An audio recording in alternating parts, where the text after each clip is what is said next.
မင်္ဂလာပါရှင်ဒီနေ့ကတော့950ဇက်တော်တူကနေဘက်ထဲကနံပါတ်200တာရုတီလာဇက်တော်အကြောင်းဖတ်ပြပေးမှာပဲဖြစ်ပါတယ်ရှင်ဒီဇက်တော်ကတော့တီလာရှိသူကိုဦးစားပေး၍တမတ်ရွေးချယ်သောပုံနာအကြောင်းအောက်ပါအတိုင်းဖော်ပြပေးထားတာပဲဖြစ်ပါတယ်ရှင်နတ်လူတို့ဤဆေယဖြစ်တော်မူသောမြတ်စွာဘုရားသည်ဇီရဝန်အကြောင်း၌တရင်သုံးတော်မူစဉ်မထင်ရှားသောပုံနာတစ်ယောက်ကသမီးလေးယောက်တို့ရှိကုန်၏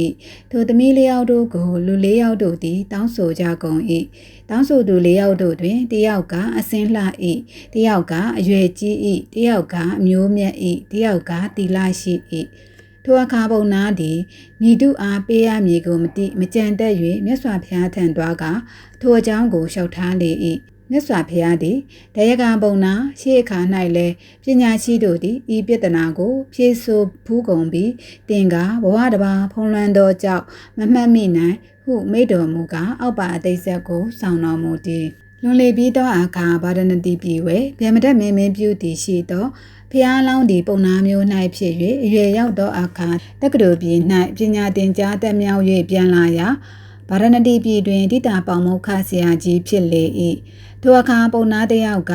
သမီးလေးယောက်တို့ရှိကုန်၏ထိုသမီးလေးယောက်တို့ကိုလူလေးယောက်တို့သည်လာ၍တောင်းဆိုကြကုန်၏တောင်းဆိုသူလေးယောက်တို့တွင်တစ်ယောက်ကအစင်းလှ၏တစ်ယောက်ကအရွယ်ကြီး၏တစ်ယောက်ကအမျိုးမြတ်၏တစ်ယောက်ကတီလာရှိ၏ပုံနာသည်တောင်းဆိုလာသူလေးယောက်တို့တွင်ဘယ်သူအားပေးတင်သည်ကိုမသိသဖြင့်မကြံတတ်တော့ဘဲတိတာပေါမုခဆရာကြီးထံသွား၍မေးပြီးလျင်တင့်တော်သူအားပေးမည်ဟုနှလုံးသွင်းကတိတာပေါမုခဆရာကြီးထံသွားလေ၏ရောက်လျင်ဆရာကြီးအားဆရာကြီးကျွန်ုပ်၏သမီးလေးယောက်တို့ကိုလူလေးယောက်တို့လာ၍တောင်းကြပါ၏ထိုတောင်းသူလေးယောက်တို့တွင်တစ်ယောက်ကအစင်းလှ၏တစ်ယောက်ကအရွယ်ကြီး၏တစ်ယောက်ကမျိုးမြတ်၏တစ်ယောက်ကတီလာရှိ၏ထိုလေးယောက်တို့တွင်ဘယ်သူအားပေးရမည်ကိုမသိ၍ဆရာကြီးထံလာ၍မေးပါ၏ဘယ်သူအားပေးရပါမည်နည်းဟုမေးပြန်လေ၏ထိုအခါတိတာပေါမုခဆရာကြီးသည်ပုံနာစကားကိုကြားလျင်ပုံသာတောင်းတူလေးယောက်တို့တွင်အစင်းလှသူလည်းအကျိုးစီးပွားရှိပေ၏အရွယ်ကြီးသူလည်းအကျိုးစီးပွားရှိပေ၏အမျိုးမြတ်သူလည်းအကျိုးစီးပွားရှိပေ၏သို့တော်လည်းငါတို့ကတီလာရှိသူကိုသာနှစ်သက်ပေ၏ဟုပြောကြားဆုံးမလေ၏ပုံနာသည်တိတာပေါမုခဆရာကြီးစကားကိုကြားလျင်တီလာရှိသောသူအားသာမိမိသမီးတို့ကိုပေးလေ၏